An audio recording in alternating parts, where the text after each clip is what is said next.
ನಮಸ್ಕಾರ. ಇದು ಸುದ್ದಿ ವಿಶ್ಲೇಷಣೆ. ನಾನು ಶಶಿಧರ್ ಭಟ್. ಇದು ನನ್ನ ಡಿಜಿಟಲ್ ವಾಹಿನಿ ಸುದ್ದಿ ಟಿವಿ. ರಾಜ್ಯ ಕಾಂಗ್ರೆಸ್ ರಾಜಕಾರಣ ಈಗ ಅದು ದೆಹಲಿಗೆ ಶಿಫ್ಟ್ ಆಗಿದೆ. ಅಲ್ಲಿ ಏನಾಗ್ತಾ ಇದೆ? ಅಧಿಕಾರ ಹಂಚಿಕೆಯ ಸೂತ್ರ ಸಂಬಂಧಪಟ್ಟ ಹಾಗೆ ಬೆಳವಣಿಗೆ ಆಗ್ತಾ ಇದೆಯಾ?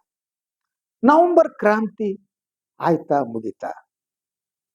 ಯಾವುದನ್ನು ನಿಖರವಾಗಿ ಹೇಳಲಾಗದ ಸ್ಥಿತಿ ಈಗ ಇದೆ.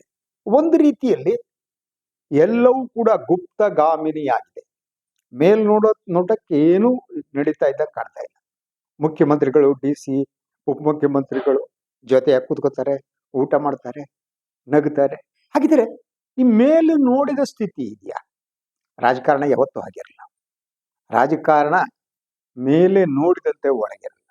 ಹಾಗೇನೆ ರಾಜಕಾರಣದಲ್ಲಿ ಕಾಯಂ ಸ್ನೇಹಿತರಾಗ್ಲಿ, ಕಾಯಂ ವೈರಿಗಳಾಗ್ಲಿ ಇರಲ್ಲ. ಅವರೆಲ್ಲ ಒಂದು ರೀತಿಯ ಪಾತ್ರಧಾರಿಗಳು. ಆಯಾಯ ಸಂದರ್ಭಕ್ಕೆ ತಕ್ಕ ಹಾಗೆ ಪಾತ್ರ ಮಾಡ್ತಾರೆ. ಒಂದು ಸಂದರ್ಭದಲ್ಲಿ ರಾಮನ ಪಾತ್ರ ಮಾಡಿದರೆ ಇನ್ನೊಂದು ಸಂದರ್ಭದಲ್ಲಿ ರಾವಣನ ಪಾತ್ರ ಮಾಡ್ತಾರೆ. ಒಂದು ಸಂದರ್ಭದಲ್ಲಿ ಕೃಷ್ಣನ ಪಾತ್ರ ಮಾಡಿದರೆ ಇನ್ನೊಂದು ಸಂದರ್ಭದಲ್ಲಿ ದುರ್ಯೋಧನ ಪಾತ್ರ ಮಾಡ್ತಾರೆ. ಅದೇ ರಾಜಕಾರಣ. ಸೊ ಈಗ ಹಾಗಿದ್ರೆ ಡಿ ಕೆ ಶಿವಕುಮಾರ್ ಅವರು ತಾವು ಮುಖ್ಯಮಂತ್ರಿ ಆಗಬೇಕು ಅನ್ನುವ ಕನಸನ್ನ ಕೈ ಬಿಟ್ರ? ನಾವು ಯಾವ ರಾಜಕಾರಣಿಯೂ ಬಿಡಲ್ಲ. ವಿಲ್ ಪ್ಲೇ ಅಂತ ಆ ಆಟ ಕಾಣ್ತಾ ಇದೆ. ಒಂದ್ ಕಡೆ ತಂತ್ರ, ಇನ್ನೊಂದು ಕಡೆ ಪ್ರತಿತಂತ್ರ. ತಂತ್ರ ಮಾಡ್ತಾ ಇರುವವರು ಯಾರು? ಪ್ರತಿತಂತ್ರ ಮಾಡ್ತಾ ಇರುವವರು. ಇದೇ ಕರ್ನಾಟಕದ ಇವತ್ತಿನ ರಾಜಕಾರಣ. ಅದರ ಜೊತೆಗೆ ಹೈಕಮಾಂಡ್ ಅನ್ನ ಕನ್ವಿನ್ಸ್ ಮಾಡುವ ಯತ್ನ ಬೇರೆ ಬೇರೆ ರೀತಿಯಲ್ಲಿ ನಡೀತಾ ಇದೆ. ಡಿ ಕೆ ಶಿವಕುಮಾರ್ ದೆಹಲಿಗೆ ಹೋಗುವುದು ಒಂಥರ ಸಂಪ್ರದಾಯದಂತೆ ಆಗಿದೆ. ಅವರು ಹೈಕಮಾಂಡ್ ಅನ್ನ ನೋಡ್ತಾರೆ, ಚರ್ಚೆ ಮಾಡ್ತಾರೆ. ಆದ್ರೆ ನಾನು ನಿನ್ನೆ ಕೂಡ ಹೇಳಿದ್ದೆ, ಹೇಗೆ ಅಂತಂದ್ರೆ ಡಿ ಕೆ ಶಿವಕುಮಾರ್ ಒಬ್ಬ ಡಿಫೆನ್ಸ್ ಪ್ಲೇಯರ್ ಹಾಗೆ ಕಾಣ್ತಾನೆ. ಅವ್ರಿಗೆ ನೀವು ರಾಹುಲ್ ದ್ರಾವಿಡ್ ಅನ್ನಿ, ಸಚಿನ್ ತೆಂಡೂಲ್ಕರ್ ಅನ್ನಿ, ಹಿಂದೆ ಹೋಗಿದ್ರೆ ಸುನಿಲ್ ಗವಾಸ್ಕರ್ ಅನ್ನಿ, ಆ ರೀತಿ ಎಸ್ ಅವರಿಗೆ ಯಾವಾಗ ಫ್ರಂಟ್ ಫುಟಿಗೆ ಹೋಗಿ ಆಡಬೇಕು, ಯಾವಾಗ ಬ್ಯಾಕ್ ಫುಟಿಗೆ ಹೋಗ್ಬೇಕು. ಆದ್ರೆ ಅವ್ರು 4 ಹೊಡೆಯಲ್ಲ, 6 ಹೊಡೆಯಲ್ಲ, ಹೊಡಿತಾನೆ ಇಲ್ಲ ಅವರು. ಆದ್ರಿಂದ ಈ ಡಿಫೆನ್ಸಿವ್ ಆಟಗಾರರಿದಾರಲ್ಲ, ಅವರನ್ನ ನೀವು ಔಟ್ ಮಾಡೋದು ಕಷ್ಟ. ಅದೇನೆ 6-4 ಎತ್ಬಿಟ್ಟು ಅವ್ರನ್ನ ಔಟ್ ಮಾಡ್ಬೋದು. ಈ ಎತ್ತುವವರು ಇದಾರಲ್ಲ, ಯೂಶಲಿ ಸ್ಪಿನ್ ಬಾಲಿಗೂ ಬಿದ್ದೋಗ್ಬಿಡ್ತಾರೆ. ಸೊ ಫಾಸ್ಟ್ ಬಾಲಿಗೂ ಬಿದ್ದ್ಬಿಡ್ತಾರೆ.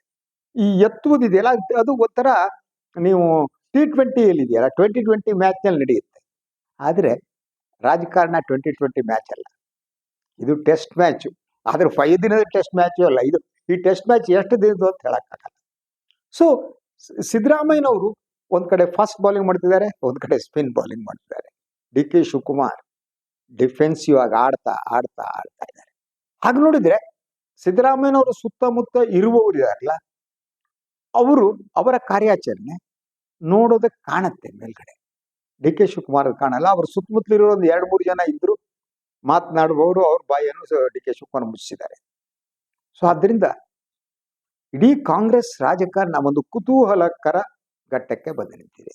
ಈಗಿರೋದು ಒಂದು ಸರಳವಾದ ಪ್ರಶ್ನೆ: ರಾಜ್ಯ ಸಚಿವ ಸಂಪುಟದ ಪುನಾರಚನೆಯ ಅಥವಾ ಮುಖ್ಯಮಂತ್ರಿ ಬದಲಾವಣೆ? ಸೊ ಮುಖ್ಯಮಂತ್ರಿಯ ಬದಲಾವಣೆಯ ಪ್ರಶ್ನೆ ಬಂದ್ರೆ ಸಚಿವ ಸಂಪುಟದ ಪುನಾರಚನೆಯ ಪ್ರಶ್ನೆ ಬರಲ್ಲ. ಸಚಿವ ಸಂಪುಟದ ಪುನಾರಚನೆ ನಡೆದ್ರೆ no question of change of leadership. ಇದು ಸಿಚುವೇಶನ್. ಹಾಗೇನೆ ನಾನು ಹಿಂದೆನೂ ಕೂಡ 2 ದಿನಗಳ ಹಿಂದೆ ಕೂಡ ವಿಶ್ಲೇಷಣೆ ಮಾಡ್ತಾ ಹೇಳಿದ್ದೆ, ಬಿಹಾರ್ ಚುನಾವಣೆಯ ಫಲಿತಾಂಶ ಏನಿದೆ, ಆ ಫಲಿತಾಂಶ ರಾಜ್ಯ ರಾಜಕಾರಣದ ಮೇಲೆ ಹೇಗೆ ಪ್ರಭಾವ ಬೀರುತ್ತೆ, ಸಿದ್ದರಾಮಯ್ಯನವರು ಗಟ್ಟಿ ಆದ್ರ ಅನ್ನೋದನ್ನು ಕೂಡ ನಾನು ಮಾತನಾಡಿದ್ದೆ. ಆದ್ರೆ ಸಿದ್ದರಾಮಯ್ಯನ ಗಟ್ಟಿ ಆದ್ರೂ ಕೂಡ ಡಿ ಕೆ ಶಿವಕುಮಾರ್ ತಮ್ಮ ಯತ್ನವನ್ನ ಕೈಬಿಟ್ಟಿಲ್ಲ.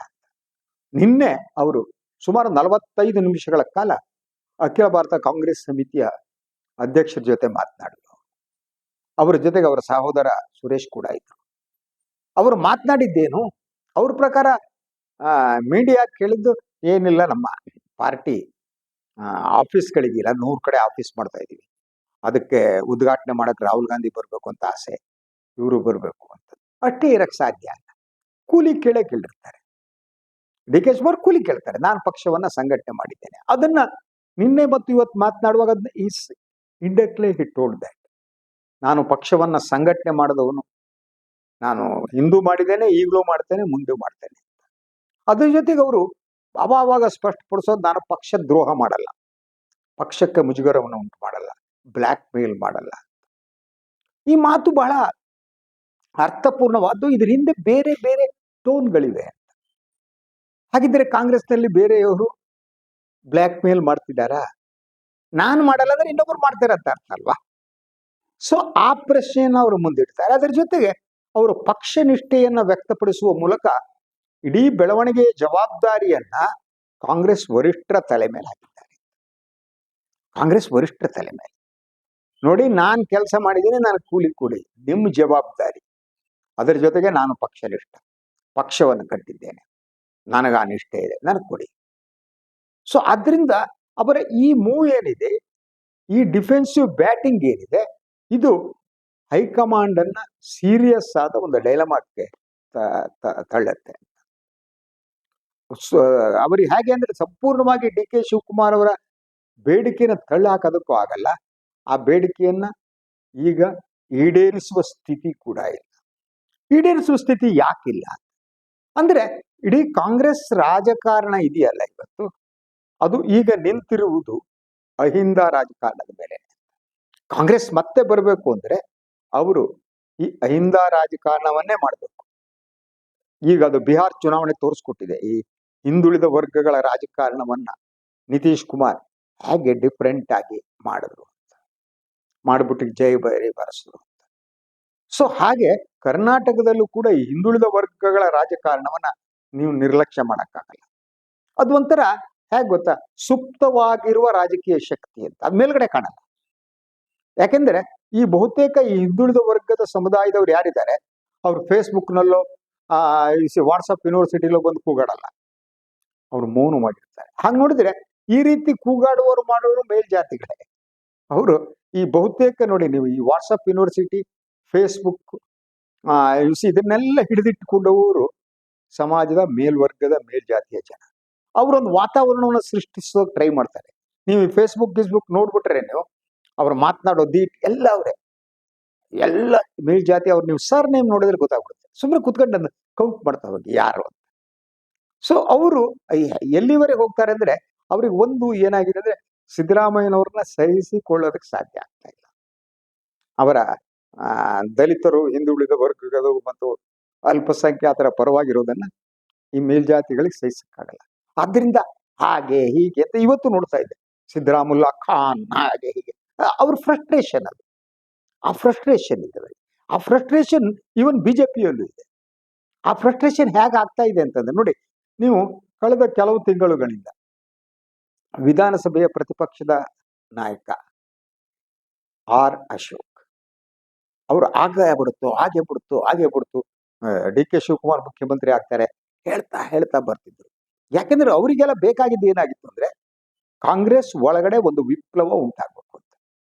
ಆ ವಿಪ್ಲವ ಉಂಟಾಗಿ ಡಿ ಕೆ ಶಿವಕುಮಾರ್ ಅವರು ಮುಖ್ಯಮಂತ್ರಿ ಮಾಡಿದ್ರೆ ಸಿದ್ದರಾಮಯ್ಯ ಗ್ಯಾಂಗ್ನವರು ಹೊರಗೆ ಬಂದು ಸರ್ಕಾರ ಬೀಳಬೇಕು. ಸರ್ಕಾರ ಬಿದ್ರೆ ತಮಗ್ ಬೇಕಾದಂತ ಒಂದು ವಾತಾವರಣ ಸೃಷ್ಟಿಯಾಗುತ್ತೆ, ಮಧ್ಯಂತರ ಚುನಾವಣೆ ನಡೀಲಿ ಏನಾಗ್ಲಿ ನಾವು ಗೆಲ್ಬಹುದು. ಇದು ಬಿಜೆಪಿಯ ಪ್ಲಾನ್. ಆದ್ರೆ ಈಗ ಅವ್ರಿಗೆ ಹತಾಶರಾಗಿದ್ದಾರೆ. ಬಿಜೆಪಿಯವರು ಯಾವ ರೀತಿ ಹತಾಶರಾಗಿದ್ದಾರೆ ಅಂದ್ರೆ, ಬಿಹಾರ್ ಚುನಾವಣೆಯಲ್ಲಿ ಈ ರೀತಿ ಫಲಿತಾಂಶ ಬರಬಾರ್ದಿತ್ತು ಅಂತ ರಾಜ್ಯ ಕೆಲವು ಬಿಜೆಪಿ ನಾಯಕರಿಗೆ ಅನಿಸ್ತಾ ಇದೆ. ಇಷ್ಟು ಬರದೇ ಇದ್ರೆ ಕರ್ನಾಟಕದಲ್ಲಿ ಏನೋ ಆಗ್ತಿತ್ತು ಅಂತ. ಇದಾದ್ಮೇಲೆ ಅಂದ್ರೆ ಕಾಂಗ್ರೆಸ್ ಹೈಕಮಾಂಡ್ ದುರ್ಬಲವಾಗಿದೆಯಲ್ಲ ಈಗ, ಆ ದುರ್ಬಲವಾಗೋದು ರಾಜ್ಯ ಬಿಜೆಪಿ ನಾಯಕರಿಗೆ ಬೇಕಾಗಿಲ್ಲ. ಸೊ ಇದಕ್ಕೆ ರಾಜಕಾರಣ ಹಂಗೆ ಕಂಡ್ರಿ. ಆದ್ರಿಂದ ಈಗ ನಡೀತಿರುವ ಪ್ರಶ್ನೆ, ನನಗನ್ನಿಸುವ ಹಾಗೆ ನಾಯಕತ್ವದ ಬದಲಾವಣೆಯ ಪ್ರಶ್ನೆ ಏನಿದೆ ಅದು ಹಿನ್ನೆಲೆಗೆ ಹೋಗಿದೆ. ಅದು ಯಾವ ಜನವರಿಲಿ ಬರೋದು ಗೊತ್ತಿಲ್ಲ ನನಗೆ. ಯಾವ ಬೇಕಾದ್ರೆ ರಾಜಕಾರಣದಲ್ಲಿ ಯಾವಾಗಲೂ ಒಂದು ಪರಿಸ್ಥಿತಿ ಬದಲಾಗುತ್ತೆ, ಎಮರ್ಜ್ ಆಗುತ್ತೆ. ಸದ್ಯಕ್ಕಂತೂ ನಾಯಕತ್ವ ಬದಲಾವಣೆ ಪ್ರಶ್ನೆ ಹಿನ್ನೆಲೆಗೆ ಹೋಗಿದೆ. ಅದರಿಂದ ಯಾವಾಗ ನಾಯಕತ್ವದ ಬದಲಾವಣೆ ಪ್ರಶ್ನೆ ಹಿನ್ನೆಲೆಗೆ ಹೋಯ್ತೋ ಆಗ ಮೇಲ್ ಬಂದಿದ್ದು ಯಾವುದು ಗೊತ್ತಾ, ಕೆಪಿಸಿಸಿ ಅಧ್ಯಕ್ಷ ಸ್ಥಾನ. ಆ ಕೆಪಿಸಿಸಿ ಅಧ್ಯಕ್ಷ ಸ್ಥಾನದ ಮೇಲೆ ಸಿದ್ದರಾಮಯ್ಯ ಗುಂಪಿನವರು ಕಣ್ಣಿಟ್ಬಿಟ್ಟು ಅದನ್ನು ಕ್ಯಾಪ್ಚರ್ ಮಾಡ್ಬೇಕು ಅಂತ ಹೊರಟಿದ್ದಾರೆ. ಅಂದ್ರೆ ಈ ಸಂದರ್ಭದಲ್ಲಿ ಹೇಗಾದ್ರೂ ಮಾಡಿ ಡಿ ಕೆ ಶಿವಕುಮಾರ್ನ ದುರ್ಬಲಗೊಳಿಸ್ಬೇಕು ಅಂತ. ಆದ್ರೆ ಹೈಕಮಾಂಡ್ ಸ್ಟಿಲ್ ಸೋನಿಯಾ ಗಾಂಧಿಯವರು, ಖರ್ಗೆಯವರು ಮತ್ತೆ ರಾಹುಲ್ ಗಾಂಧಿ ಅವ್ರನ್ನ ಬಿಟ್ಟು ಸುರ್ಜೇವಾಲಾ ಅವರೆಲ್ಲ ಡಿ ಕೆ ಅವರ ಪರವಾಗಿದ್ದಾರೆ. ಆದರೆ ಅವ್ರು ಏನೂ ಮಾಡದಿರುವ ಸ್ಥಿತಿ ನಿರ್ಮಾಣ ಆಗಿದೆ because of Bihar election results. ಆದ್ದರಿಂದ ಈಗ ಡಿ ಕೆ ಅವರ ಕನಸು ಈಡೇರೋದಿದೆಯಲ್ಲ, ಅದಂತೂ ಸುಲಭ ಅಂತ ಅನ್ಸಲ್ಲ. ಅದು ಅವರಿಗೆ ಗೊತ್ತಿದ್ದಾಗ ಕಾಣುತ್ತೆ. ಆದ್ದರಿಂದ ಅವ್ರೀಗ ಕೆಪಿಸಿಸಿ ಅಧ್ಯಕ್ಷ ಸ್ಥಾನವನ್ನ ಗಟ್ಟಿಯಾಗಿ ತಾವು ಹಿಡ್ಕೊಂಡಿರ್ಬೇಕು. ಹಾಗಿದ್ರೆ ದೆನ್ ಐ ಕ್ಯಾನ್ ಪ್ಲೇ. ಏನಿದ್ರು 2028ಕ್ಕಂತೂ ಸಿದ್ದರಾಮಯ್ಯನವ್ರು ಇರಲ್ಲ. ಆಗ ಅವ್ರನ್ನ ಗೌರವದಿಂದ ಇಟ್ಕೊಂಡು ಅವ್ರ ನಾಯಕತ್ವದಲ್ಲಿ ಇಟ್ಕೊಬಿಟ್ಟು ಹಿಂದ ಓಟು ತಗೊಂಡು ತಾವು ಗೆದ್ದು ಮುಖ್ಯಮಂತ್ರಿ ಆಗಬೇಕು ಅನ್ನುವ ಆಲೋಚನೆ ಕೂಡ ಡಿ ಕೆ ಅವರಿಗಿದ್ದಂತೆ ಕಾಣುತ್ತೆ. ಅದಕ್ಕೂ ಮೊದಲು ಸಾಧ್ಯ ಆಯ್ತು, ವಿಲ್ ಟ್ರೈ. ಸಿಕ್ಕಿಲ್ವಾ? ಇಲ್ಲ. ಅದಕ್ಕೆ ಅವ್ರು ಇನ್ನೊಂದು ಮಾತು ಹೇಳಿದ್ರು, ಪಕ್ಷ ಇದ್ರೆ ನಾವೆಲ್ಲ. ಇದು ಬಹಳ ಮುಖ್ಯವಾದ ಹೇಳಿಕೆ ತರ. ಅಂದ್ರೆ ಪಕ್ಷ ದುರ್ಬಲವಾಗುವ ಕೆಲಸವನ್ನು ನಾನು ಮಾಡಲ್ಲ, ಅದನ್ನ ಬೇರೆಯವ್ರು ಮಾಡ್ಬೋದು. ಆದ್ರಿಂದ ನಾನು ಪಕ್ಷ ದುರ್ಬಲವಾಗೋದು ಕೊಡಲ್ಲ. ಈ ಮಾತು ಕೂಡ ಅರ್ಥಪೂರ್ಣವಾದದ್ದು. ಅಂದ್ರೆ ಸಿದ್ದರಾಮಯ್ಯನವರು ಗುಂಪಿನವ್ರು ಏನಿದ್ದಾರೆ ಅವ್ರೇನಾದ್ರೂ ಪಕ್ಷವನ್ನ ದುರ್ಬಲಪಡಿಸುವ ಹಂತಕ್ಕೆ ಹೋದ್ರೆ ನಾನು ಅದಕ್ಕೆ ಅವಕಾಶ ಕೊಡಲ್ಲ. ನಾನು ಪಕ್ಷ ಮುಖ್ಯ, ಪಕ್ಷ ಇದ್ರೆ ನಾನು. ಆ ಒಂದು ಸಂದೇಶವನ್ನು ಕೂಡ ಡಿ ಕೆ ಶಿವಕುಮಾರ್ ಕೊಟ್ಟಿದ್ದಾರೆ. ಇದು ಇವತ್ತಿನ ಬಹಳ ಮುಖ್ಯವಾದ ಬೆಳವಣಿಗೆ ಮತ್ತು ಇಡೀ ಕರ್ನಾಟಕದ ರಾಜಕಾರಣ ಎತ್ತ ಹೋಗುತ್ತೆ ಅನ್ನೋ ದಿಕ್ಸೂಚಿ ಕೂಡ. Let us wait and see. ಇದು ಇವತ್ತಿನ ಸುದ್ದಿ ವಿಶ್ಲೇಷಣೆ. ಇನ್ನೊಂದು ವಿಚಾರದಾಗ ಮತ್ತೆ ಬರ್ತೀನಿ. ನನ್ನ ಮನೆ ಲೈಕ್ ಮಾಡಿ, ಸಬ್ಸ್ಕ್ರೈಬ್ ಮಾಡಿ, ಬೆಲ್ ಐಕಾನ್ ಪ್ರೆಸ್ ಮಾಡೋದಕ್ಕೆ ಮರಿಬೇಡಿ. ಹಾಗೇನೆ ಸಾಧ್ಯ ಆದರೆ ಸಹಾಯ ಮಾಡಿ. ಸ್ವತಂತ್ರ ಪತ್ರಿಕೋದ್ಯಮವನ್ನು ಉಳಿಸಿ, ನನ್ನನ್ನು ಆಶೀರ್ವದಿಸಿ, ನನ್ನನ್ನು ಬೆಂಬಲಿಸಿ. ನಮಸ್ಕಾರ.